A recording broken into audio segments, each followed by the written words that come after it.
ꯑꯁꯤꯒꯤ ꯔꯦꯂꯤꯁꯤ ꯑꯩꯈꯣꯏ ꯆꯍꯤ ꯑꯅꯤ ꯃꯈꯥꯏ ꯍꯦꯟꯅ ꯆꯠꯊꯔꯛꯏꯕ ꯃꯅꯤꯄꯨꯔꯒꯤ ꯏꯔꯥꯡ ꯑꯁꯤ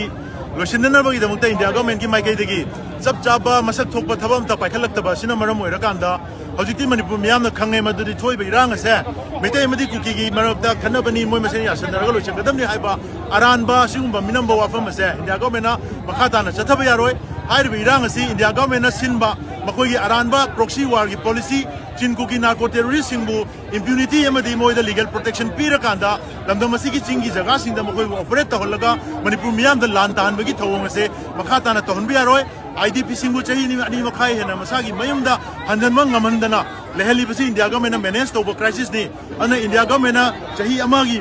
ꯃꯊꯛꯇ ꯍꯧꯖꯤꯛ ꯆꯍꯤ ꯑꯃꯒꯤ ꯃꯌꯥꯗ ꯄ꯭ꯔꯦꯁꯤꯗꯦꯟꯠ ꯔꯨꯜ ꯊꯝꯗꯅ ꯏꯔꯥꯡ ꯑꯁꯤ ꯂꯣꯏꯁꯤꯟꯅꯅꯕꯅꯤ ꯍꯥꯏꯗꯅ ꯃꯤꯌꯥꯝꯒꯤ ꯗꯦꯃꯣꯀ꯭ꯔꯦꯇꯤꯛ ꯔꯥꯏꯠ ꯑꯗꯨ ꯃꯠꯈꯤꯕ ꯇꯥꯔꯒꯁꯨ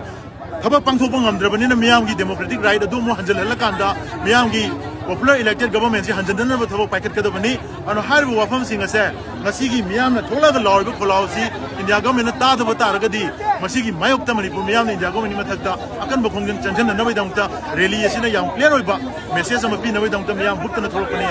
नंग ngasi rally sina maitai khatana tana to puru program तोंगान बा लमदम सी इथनिक कम्युनिटी में आमा पिकना यावे